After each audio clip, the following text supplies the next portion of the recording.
Hi everyone, welcome to my channel learning with Prachi. आज हम पढ़ेंगे क्लास 12 फिजिकल एजुकेशन की यूनिट 10 जिसका नाम है ट्रेनिंग इन स्पोर्ट्स। तो इसमें क्या क्या टॉपिक हैं? इसमें दो जो टॉपिक हैं वो नए आए हैं, that is concept of talent identification and talent development in sports and introduction to sports training cycle. ये जो टॉपिक हैं नए हैं, बाकी स्ट्रेंथ, एंड्योरेंस, स्पीड, फ्लेक्सिबिलिटी और इनकी ट्रेनिंग मेथड जो है वो लास्ट ईयर जैसे ही हैं।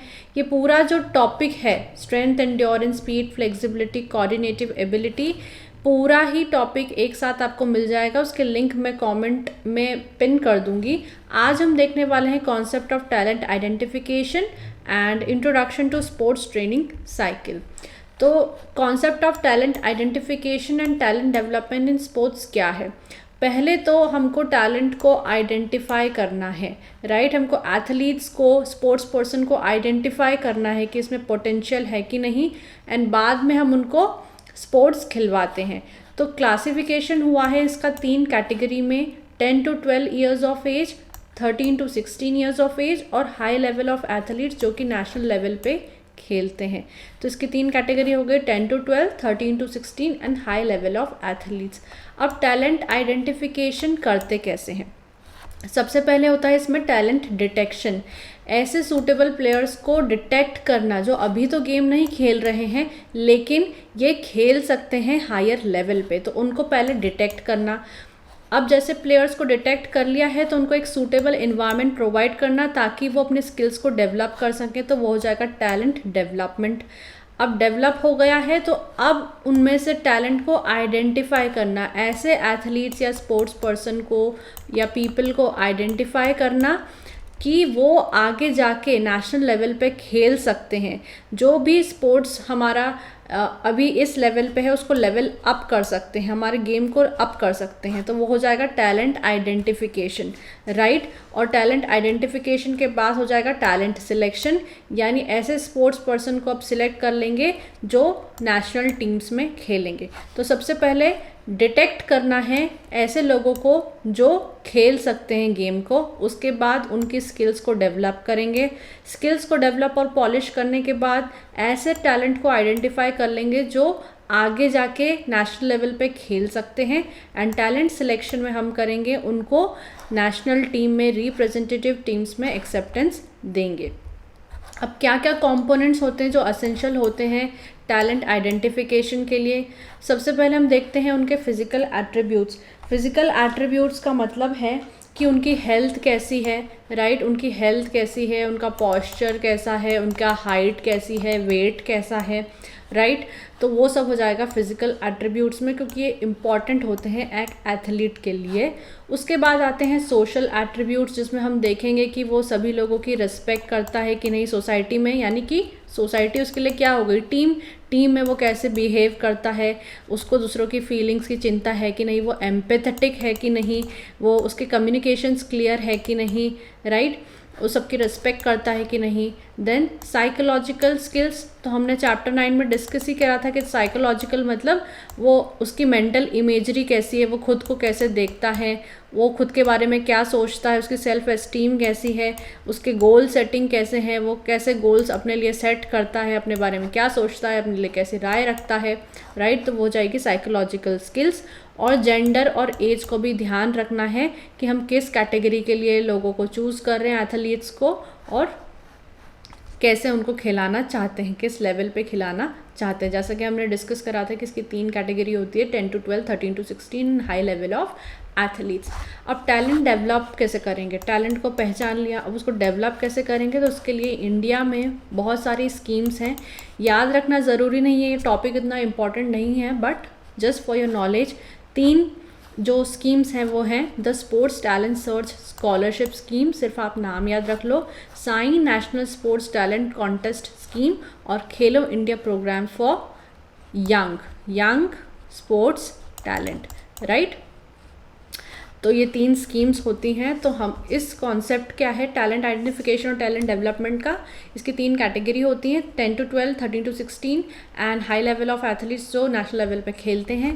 पहले उनको डिटेक्ट करेंगे, डेवलप करेंगे, आइडेंटिफाई करेंगे एंड देन सिलेक्ट करेंगे कि कंपोनेंट्स होंगे उसके physical, social, psychological, gender and age. और स्कीम्स हो गई ये 3, राइट। अब introduction to sports training cycle जो हमारा सेकंड टॉपिक है। अब जब भी हम एथलीट को ट्रेनिंग देते हैं तो उसके लिए अलग अलग साइकिल होती हैं, जैसे माइक्रो, मीसो या मैक्रो, जो हम आगे जाके देखने वाले हैं। मतलब एक हफ्ते के लिए वो कौन सी ट्रेनिंग लेगा, कैसी ट्रेनिंग लेगा, फिर 1 महीने के लिए वो कैसी ट्रेनिंग लेगा, और 3 महीने से लेकर 12 महीने तक वो कैसी ट्रेनिंग लेगा या किस प्रोसीजर को, ट्रेनिंग मेथड्स को फॉलो करेगा।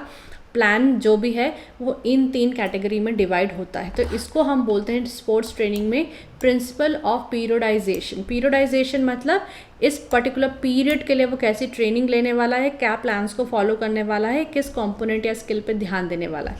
तो periodization is the organized and systematic planning of athlete और फिजिकल ट्रेनिंग। तो इसका एम यही होता है कि हम जो एथलीट हैं उसकी जो परफॉर्मेंस है उसको बेस्ट बना सके, राइट। तो हमारी जो स्पोर्ट्स ट्रेनिंग साइकिल है वो 3 कैटेगरी में डिवाइड है। माइक्रो जो सबसे छोटी होती है, स्मॉलेस्ट, जो 7 दिन की होती है। मीसो जो होती है 2 हफ्तों से लेके 1 महीने तक की।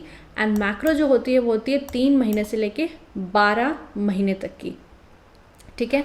तो ये हो गई 7 दिन की, ये हो गई 2 हफ्ते से लेके 1 महीने तक की, और ये हो गई 3 महीने से लेके 12 महीने तक की। तो ये स्मॉलेस्ट होती है, ये मीडियम होती है, और ये लॉन्गेस्ट होती है, राइट। तो इसमें हमारा एक पर्टिकुलर रहता है कि हमको इस हफ्ते में ये स्किल को पॉलिश करना है। मीसो में रहता है कि इस पर्टिकुलर टाइम में हमको इस स्किल को या इस कंपोनेंट को डेवलप करना है। मैक्रो जो होती है लार्जेस्ट होती है, जिसमें भी हम एक पर्टिकुलर कंपोनेंट पे फोकस करते हैं। तो सबसे पहले होती है माइक्रो साइकिल। माइक्रो साइकिल जो होती है सिंपलेस्ट होती है, शॉर्टेस्ट होती है, 7 दिन की होती है, और एक पर्टिकुलर चीज़ पे हम फोकस करते हैं, specific aspect of sports performance. हमने देखा है कि बहुत सारे कंपोनेंट्स होते हैं, strength, speed, flexibility, endurance, and बहुत सारी स्किल्स होती हैं। तो जो भी स्किल्स है या जो भी कंपोनेंट है जिस पे फोकस करना चाहते हैं हम 7 दिन में, उसको बोलेंगे माइक्रो साइकिल। मीसो साइकिल होती है 2 हफ्ते से लेके कुछ महीनों तक की, बट यूजुअली ये 1 महीने की होती है। एंड इसमें बहुत सारी माइक्रो साइकिल होती है। माइक्रो साइकिल मतलब 7-7 दिन की साइकिल जो होती है वो माइक्रो साइकिल बहुत सारी इसमें होती है, क्योंकि ये 1 महीने का होता है। तो इसमें 3 से 6 माइक्रो साइकिल हो सकती हैं। It refers to the main training target of specific period. जैसे इसमें भी हम पर्टिकुलर टॉपिक या पर्टिकुलर कॉन्सेप्ट पे फोकस करते हैं कि हमको एनारोबिक पावर बढ़ाना है, एंड्योरेंस बढ़ाना है, राइट। एंड लास्ट होती है हमारी मैक्रो साइकिल। तो मैक्रो साइकिल जैसे कि हमने डिस्कस करा 3 से 12 महीने तक की होती है, और refers to the overall training period. Usually it is a yearly plan, जिसको हम ईयरली प्लान भी कह सकते हैं। और ये 3 फेजेस में डिवाइड होती है, प्रिपरेटरी, कॉम्पिटिटिव एंड ट्रांजिशनल। तो प्रिपरेटरी में क्या करते हैं, हम प्रिपेयर करवाते हैं एथलीट्स को अपकमिंग कॉम्पिटिशन के लिए। कॉम्पिटिटिव पीरियड में हम उसकी मेंटल स्ट्रेंथनिंग पे ध्यान देते हैं। जैसे कि हमने बोला कि साइकोलॉजिकल स्किल्स भी बहुत ज़्यादा इंपॉर्टेंट है। चैप्टर 9 में हमने डिस्कस भी करा है कि मेंटल इमेजरी इंपॉर्टेंट है, गोल सेटिंग इंपॉर्टेंट है, सेल्फ एस्टीम इंपॉर्टेंट है, क्योंकि प्रेशर के टाइम पे चाहे वो कैप्टन हो चाहे वो प्लेयर्स हो, तो मेंटल स्ट्रेंथनिंग की इम्पॉर्टेंस भी होती है। And then there is transitional period. तो ट्रांजिशनल पीरियड में हम फोकस करते हैं कि जो हमारे एथलीट्स हैं उनको रिहैबिलिटेट और रिक्रिएशन दें, यानी वेकेशंस पर भी भेजें।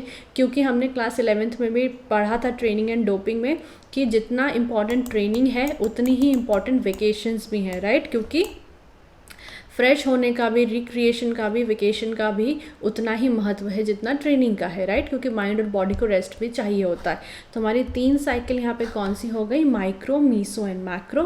तो ये थी हमारी स्पोर्ट्स ट्रेनिंग साइकिल। बाकी के जो टॉपिक हैं उसके लिंक मैं आपको डिस्क्रिप्शन में दे दूँगी, आप एक साथ ये सारे टॉपिक को पढ़ सकते हैं।